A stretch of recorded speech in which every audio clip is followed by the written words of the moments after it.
What's up, good people? Welcome back to the Draymond Green Show. On today's episode, I'm on the road here in Milwaukee. This is really our first true road trip. Obviously, we went to Portland, but away for a couple games, headed east, long flight. But anyway, we'll start off with some Dub Nation talk today, how this week is going for the team.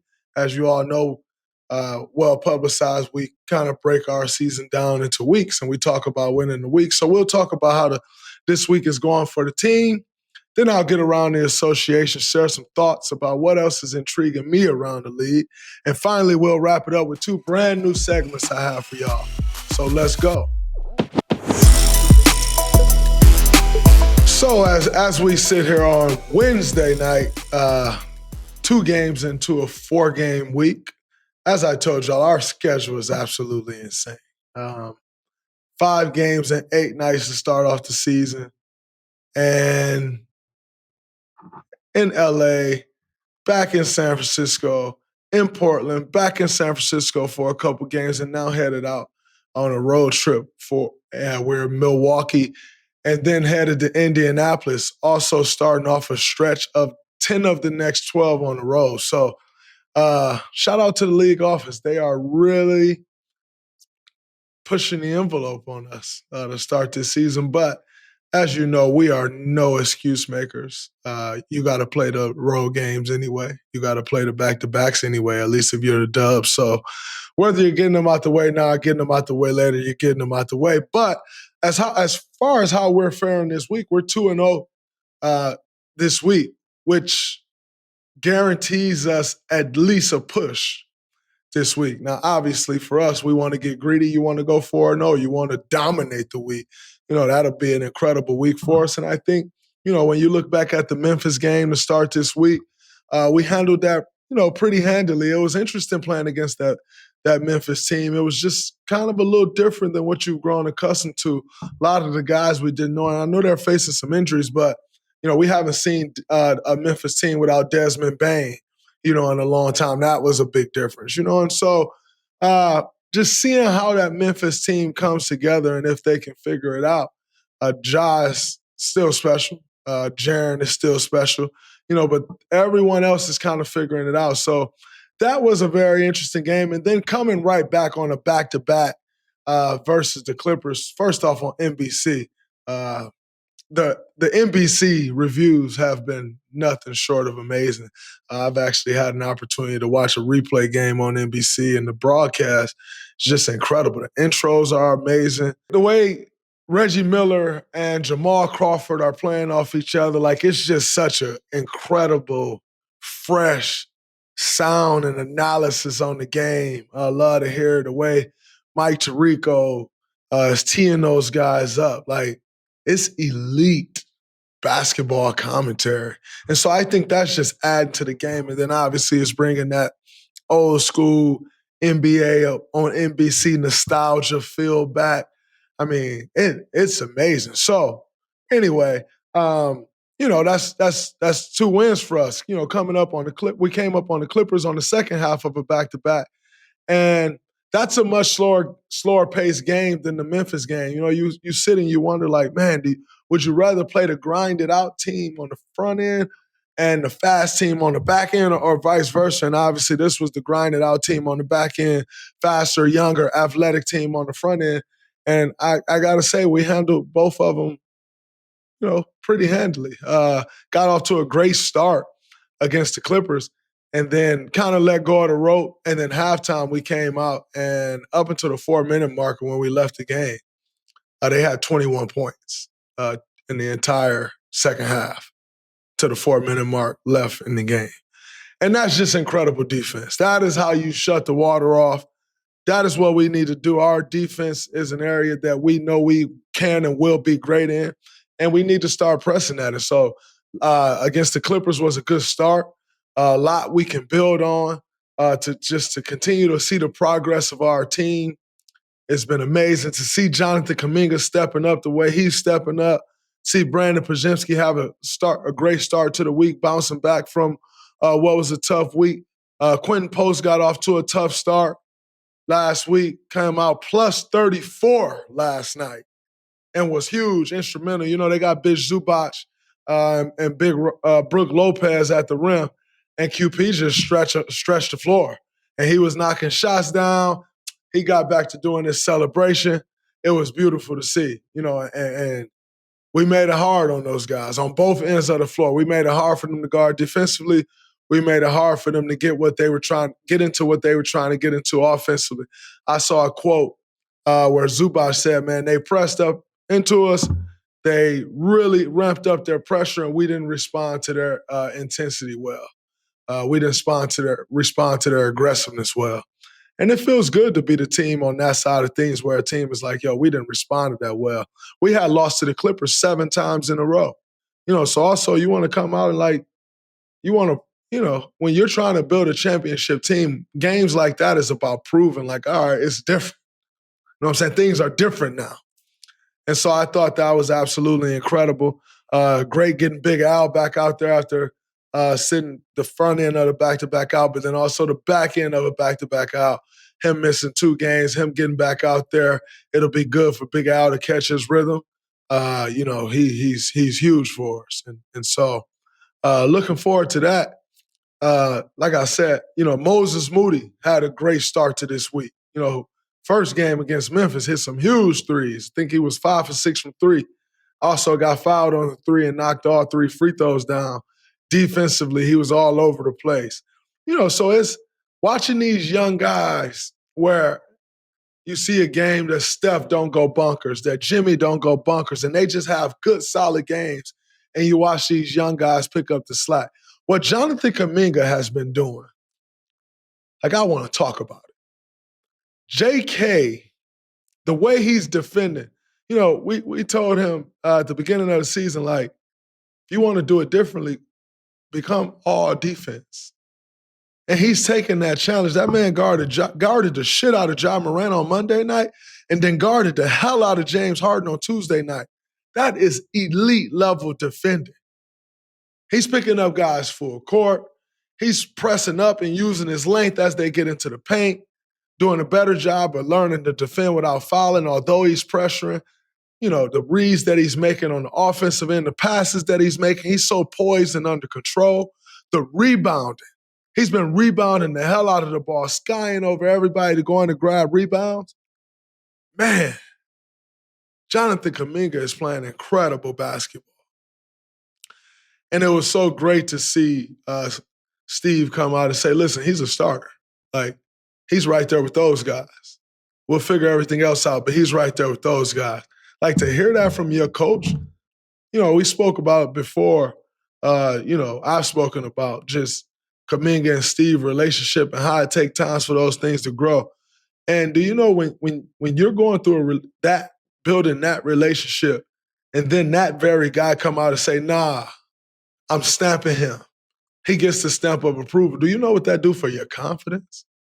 So I'm excited to see like how much more confidence JK has.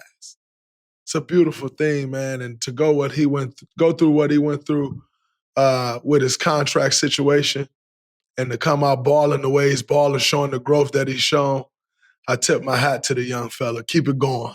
Keep it going, because there's a lot in store for him if he keep playing the type of basketball he's playing, averaging 18 points a game on a career low 10 shots a game. How about that? So shout out to Jonathan Kuminga. I think he's doing an incredible job, and he will continue to get better and better.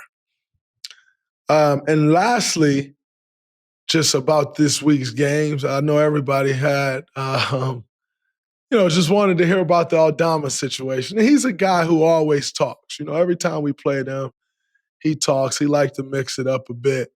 You know, I'm all for mixing it up a bit, but what I don't like is guys that talk and like act like they want to mix it up, and then you get a little baby foul and you fall out grabbing your neck, grabbing your head like you dead. And I just disagree with like fronting like that, because even if you get the call he did, you got the flagrant one. All right, cool. Y'all get the ball back and you get 2 free throws. It's almost like you just sold your soul for 2 free throws. You just laid out on the floor, rolling out like you dead, just to get up and walk to the bench and walk to the free throw line. What happens is you lose all respect. So now you're a sucker, and we can't unsucker you.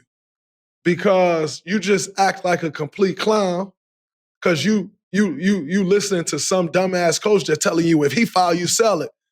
But now you got to play while everybody looking at you like a sucker. And that brother went from a plus 15 to ending the game at a plus 2 after he did that sucker shit. And so I always tell guys, hey, man, don't never play like you're a sucker. Because once you play like a sucker, guess what you are? You a sucker. And there ain't no unsucker in you either. So I thought it was clownish of him to do that. He made a complete clown of himself. And I also made a clown of him when he missed them 2 free throws. You can't fall out like that and then go miss the 2 free throws, champ. I mean, not champ, kid. And then obviously everybody saw me get into it with my young fella, Jaren Jackson. We didn't really get into it. But Jaren really pissed me off. As y'all know, that's my young Spartan dog. It ain't no hard feelings, no love lost. Which I would never say anything crazy disrespectful to him like I was saying to Aldama, because that's my young fella. I did tell Jaren to shut up because, you come to the rescue of a clown. You're a Spartan dog. We don't rescue suckers. We stay sucker free. So I had to get that trip a little bit. But like I said, as y'all know, that's always going to be love. That ain't changing one bit ever.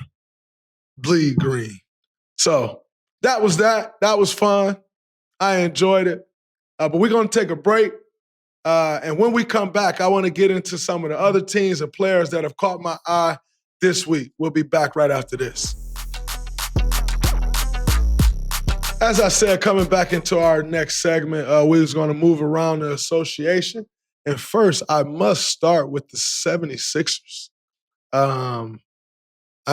Wow, they've gotten off to a 4-0 start despite Joel Embiid playing 20 minutes a game. Those guys look good, man. Tyrese Maxey is playing incredible basketball, averaging 36 to 37 a night. Young fella, VJ Edgecombe, is playing like the rookie of the year. He's not only playing like rookie of the year, though. He's playing like a seasoned vet, like an all-star.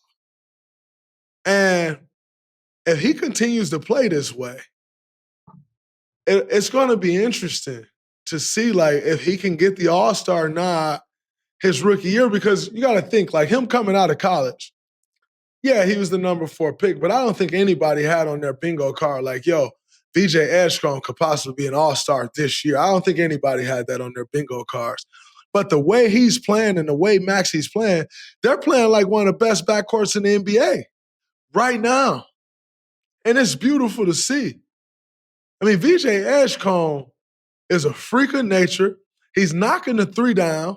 I read where Scott Drew, his coach at Baylor, said he's going to be a 40% three-point shooter. And I remember him struggling last year at the start of the season with his three-point shot because Chris DeMarco, our assistant coach, shout out to Chris DeMarco, by the way, going into his Dominican Hall of Fame for basketball. But he coached the Bahamian national team. And so he's coached VJ since like 16 years old. And I remember at the beginning of the year last year, he was worried, like, man, VJ not shooting it well. He just not shooting it well. But lo and behold, Scott Drew had changed his form. He was working with their coaching staff to change his form because they said his release point is too low.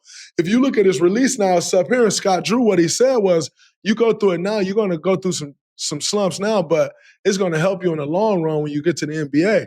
And here it is. He's shooting 40+%. Will he shoot 40+% all year? I don't know if it'll be this year.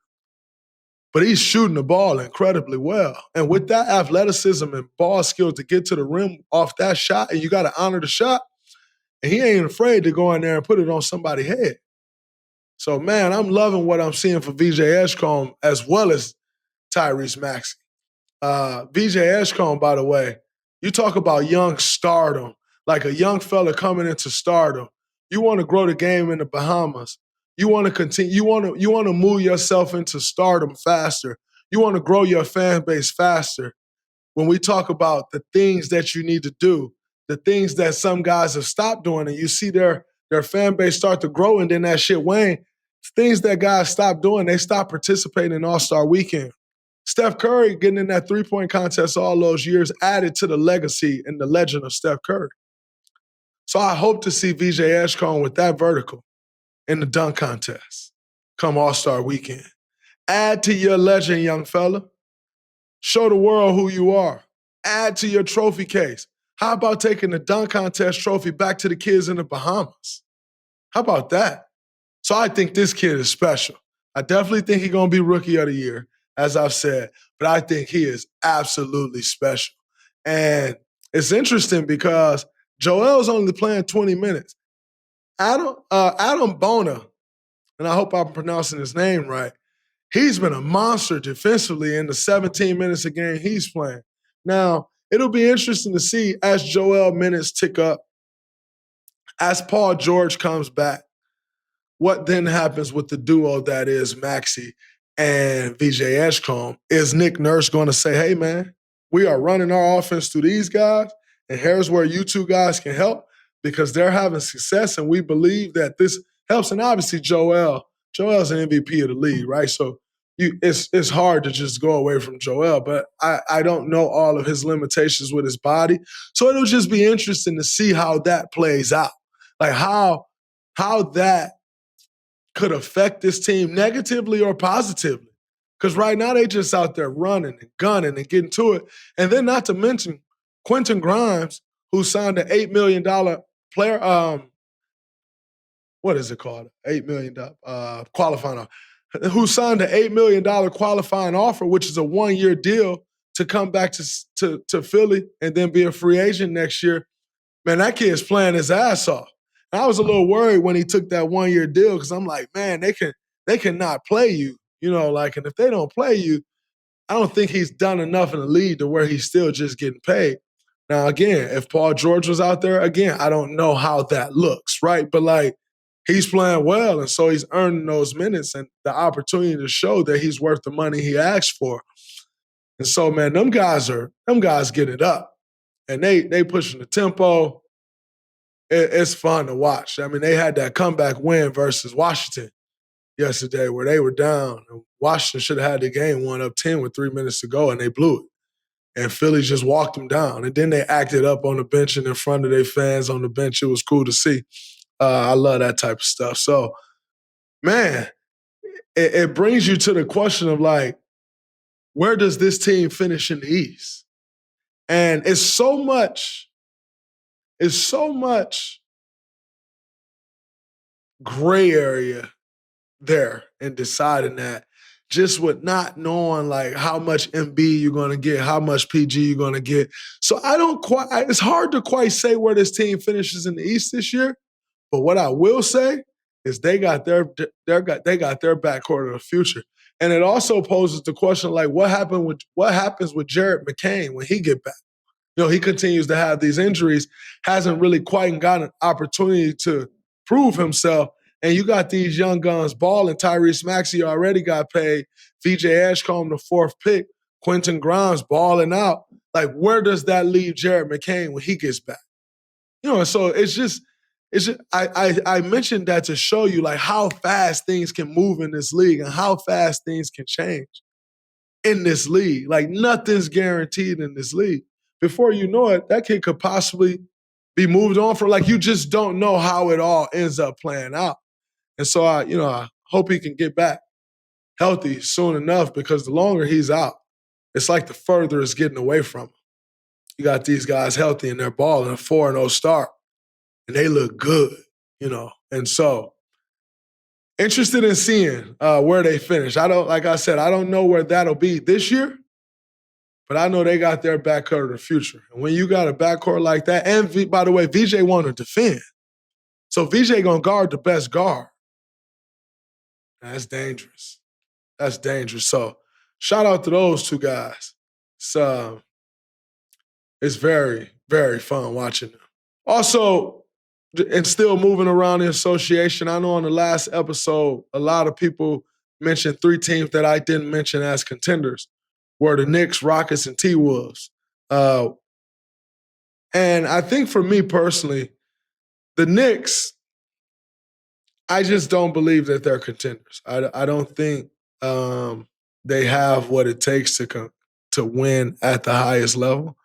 I think you can stifle their offense and make it hard on them. And I just think ultimately, also on the defensive end, you got like anytime you have a couple guys on the floor at the same time that's really key guys and don't really want to defend, it makes it tough to win at the highest level. And so that's kind of my question with the Knicks. The Rockets, I love that Rockets roster. I just think, to expect them to contend without Fred VanVleet, like I just think you're fooling yourself. Like Fred, it's kind of almost acting as if Fred doesn't do what Fred do from a leadership standpoint, from a ball handling standpoint, from a shot making standpoint. Fred is a bulldog on the defensive end. And I think people is kind of discounting what Fred means to that group. And so just to think that they're going to be contenders without Fred, like they got to get to have a primary ball handler is everything. You need elite guard play to win in the playoffs, and Fred is elite. And so I think our man got the ability to become elite, but I think he still has some things to figure out. And with our man's lack of shooting, to take him and put him as the point guard in front of the defense, meaning you're at the top of the key handling the ball, the whole defense is looking at you. And if you don't have a shot, then they start to key on that. If our man's playing out of the corner and cutting and all those things, he get behind the defense, he's able to use his athleticism. If he's just sitting in front of the defense, it can get tough. And so that's why I didn't mention the Rockets. And then the T-Wolves, I think, to say that they're a contender right now, I think they lost some key pieces. Nickeil Alexander-Walker, I think, was a very key piece for them. He's gone. And I think they're still trying to figure out, their point guard position. And so in still trying to figure it out, I can't say that you're a contender and you're trying to figure those things out. They're bringing Mike Conley off the bench now. They're trying Dante at the point. So I still think, they're trying to figure it out. And if you're trying to figure that out, what if it don't get off to a great start and you don't figure it out? Then you start getting trades and all those types of things. So I can't quite say they're a contender yet. Obviously, we know they're capable. They made a run last year to the conference finals. But teams are getting better, and I just don't know the big additions that they made to continue to better their team. And in teetering with the point guard spot, I just think that leaves you in a very vulnerable space in trying to figure that out. So that is why I did not mention those three teams. Not to hurt anyone's feelings or bulletin board material. I'm just sharing my thoughts with you, and that's why I didn't mention those three teams with the teams that I did mention. But one team that I do want to mention is, I don't know that they're championship ready right now, but in the next 2 years they will be, the San Antonio Spurs. Obviously, we know that's a winning culture, winning organization. And with the way Wemby's playing, Stephon Castle, they ain't even got Fox back out there yet. Devin Vassell, Harrison Barnes, that veteran presence. Dylan Harper going to continue to get better. That team over the next couple of years, watch out. Like I said, I don't know that they're going to compete this year. I haven't saw them play enough to even know if they're ready to compete for it this year, but they ain't far away. And so I got to give them some credit where credit is due as well. So in this new segment, as I mentioned to y'all before, the podcast moved over to the Odyssey family. And with that, we have a new producer. And so I tried to get Greg on camera on our first episode. Greg did not want to come on camera our first episode. No, I'm just lying. Greg was not set up to be on camera. He wasn't expecting it, but he told me I will come on. And so in this next episode, our producer, Greg, will read out different news headlines, stories, trends, and I'll respond with either a green light, if I love it, or approve of it, a red light if I disagree or it rubs me the wrong way, and a yellow light if I have mixed feelings or need more information. I'll give my reasoning as well. I won't leave you all to figure it out on your own. That's what this is about. So you leave no stone unturned, and you leave with no questions. I can answer them right here. Sometimes it might be NBA-related stuff, and other times it'll be completely non-basketball related. Hope you enjoy this segment. This is Red Light, Green Light. All right, Greg, let's do this. All right, Dre. People saying Shohei Ohtani is the greatest athlete of all time, regardless of sport. Listen, I don't know that we can just say the greatest athlete of all time just yet, because I think he still needs to do a little more. Because in order to be the greatest athlete of all time, like the resume has to be extensive, right? Like the resume has to go on and on and on. And he just hasn't played long enough for it to go on and on and on. But by all means, I have no doubt that he's about to slow down, and he very much so. Green light will be the greatest athlete of all time. So, one thing we always say about baseball is it's hard to say a baseball player is the greatest athlete of all time, because he's a great hitter. This dude hits well. He steals bases. He pitches as good as any great pitcher in the majors. He plays outfield. He does everything. In the biggest moments, he delivers. And so I got to go green light with Shohei. Next one, Giannis not being called for a travel. Giannis not being called for a travel, I got to go yellow light on that. Reason being, in any world, in any other league, in any basketball league, that is a travel. However, the NBA has this very weird rule that until you gather the ball and bring the second hand, it's still not considered a gather. And so Giannis dribbled, and he kept the ball here. Gather, outside step, inside step, off the glass.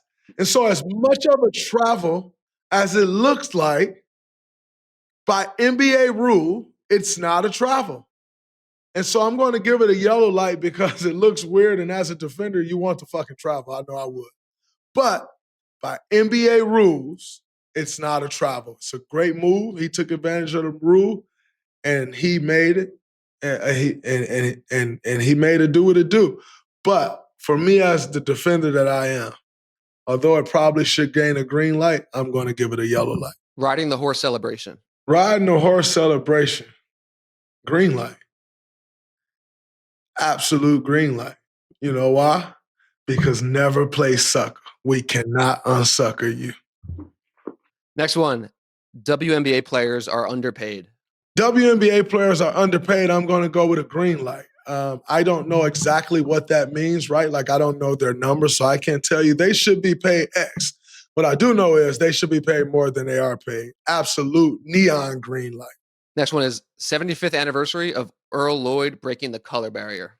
75th anniversary of Earl Lloyd breaking the color barrier is an absolutely neon, as possible as neon as it can get, green light.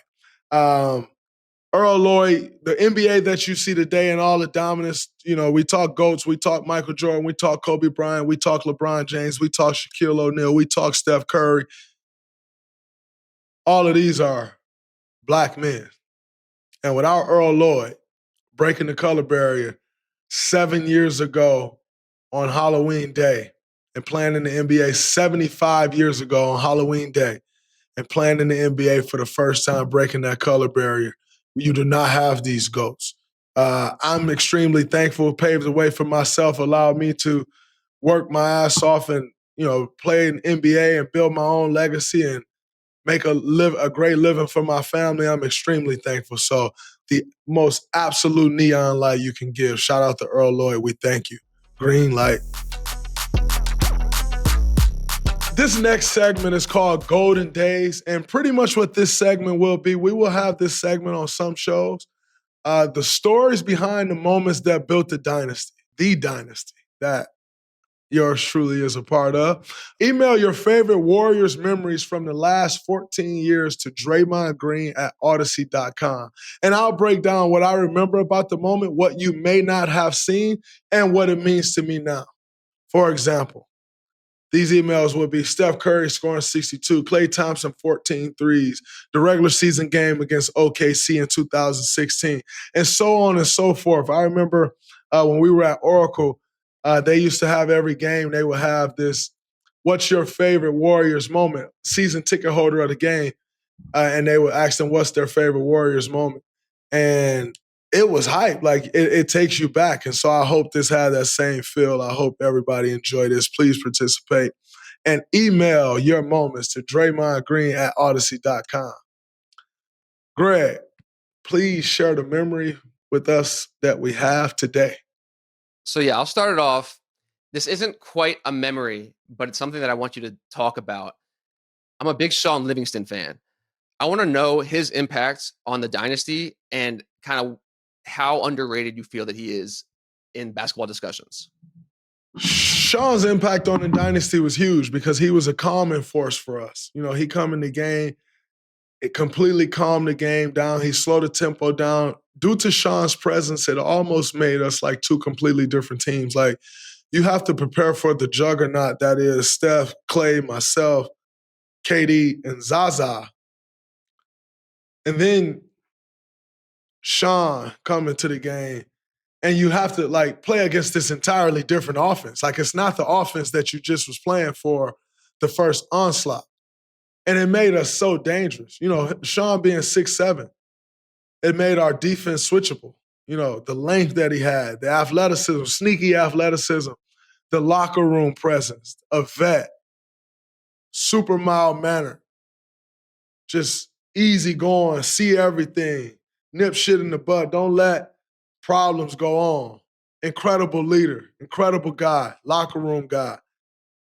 So he doesn't get nearly the credit that he should get for the dynasty. And then also, I think one thing that's really important is he's there from the beginning of it. Not from the very beginning, but like first championship, he's a huge part of that. Us signing Sean Livingston to that 3-year, $16 million deal, like really, really, really raised our chances. The most elite backup point guard in the NBA at that time, Sean was huge to the dynasty.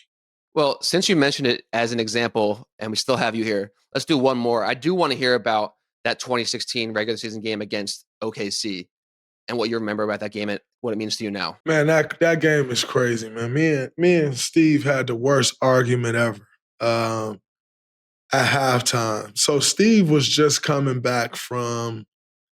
That's the year that Steve missed a lot of time. He was coming back, and when he came back, I felt like my production dipped. And so I was just frustrated as hell. And it was just kind of boiling. He was frustrated with me. I was frustrated with him. And it was just kind of boiling. So fast forward, we play at OKC, and I was dominating that game. I think I had 9 rebounds and 8 assists at halftime or something like that. 2 steals, 2 blocks. But I had 0 points. And I was 0 for 2 from the field. And the 2 shots that I took was like top of the key threes. But I was dominating the game defensively, getting guys involved. It's incredible. And Steve showed both of the shots on film, like, Draymond, we can get better shots than this. And I'm like, really? He showed the first one. I was like, really, man? Like, I took 2 shots and you're going to show my 1 shot on? And then the second one came and I really lost it. Like, all right, man. And he's like, what, Draymond? And he started going crazy at me. I start going crazy at him. What was said is irrelevant. What is relevant is that Lisa Salters stood next to our door, our locker room door, and then went and reported live what was said in our locker room, which would be the equivalent of like standing at our door and then going to report our adjustments. It was like I couldn't believe it. And Lisa's great. I forgave Lisa. I'm not a grudge holder. We talked. She apologized. She admitted that she was wrong and shouldn't have done that. Many years ago. We have no issues. I have 0 issues with Lisa Salter. She's great. No problem at all. But that was low. That was wrong. But it happened. And so Steve was like, you're done. You're not playing this half. And I took my shoes off. I threw them like, all right. And I put my shoes back on. Like, hell no, I'm playing. And long story short, I finished that game with 17 rebounds and 16 assists and 1 point, 1 or 2 points. Dominated the game. But what you may remember about that game is Steph Curry's shot. And I remember Steph Curry's shot. He came across half. He pulled up from three over Andre Roberson from deep. He made the three, and he came back down the court. But that was such a big win for us. Like, you know, you playing in OKC, that's KD, that's Russ. You know, we're the defending champs. We're having this incredible season. And like, they're making a run at it. And just like the way things went down in that game, like from the argument to the game-saving plays, Andre had a big play down the stretch. Everything we did to pull that game, like it was just one of them ones. It was one of them games that's a regular season game that doesn't, it's only one win, but it counts as more than one win. That was that game. And it was, I mean, wow, it was bananas. I want to thank everybody again, all our supporters, subscribers, listeners. Can't thank you enough for tuning in, checking us out, enjoying the platform as we continue to build and continue to grow. Thanks for tuning in to the Draymond Green Show. Hope you enjoyed the episode and the new segments. I got to get a good night's rest before this game. Sleep has been tough to come by on the back-to-back. I really struggle to sleep after games. And so I get to bed really late. And so I haven't had much rest these last 2 days. We're here in Milwaukee. I'm going to give me some rest tonight. I got to take on Giannis tomorrow. And as we know, he is playing incredible basketball, MVP level Giannis. So I got to get ready for that. So I'm going to go get ready. Until next time, deuces. If you're rocking with the Draymond Green Show, be sure to click follow on your favorite podcast app. And while you're there, go ahead and drop a 5-star rating and leave a review. I want to hear what you think. And it would also mean a ton to me if you share it with a friend that you think would enjoy it. Let's keep this thing growing. The Draymond Green Show is presented by Odyssey and executive produced in conjunction with the New Media. Our executive producers are Leah Reese-Dennis, Danny Friesinger, and Greg Holtzman. Video production and creative design by Kurt Courtney, Tim Meikle, Lauren Vieira, and Evan O'Brien. Special thanks to the team at the New Media and the team at Odyssey. Maura Curran, Josephina Francis, Hillary Schuff, Eric Donnelly, Kate Rose, Colin Gaynor, and Jake Galley.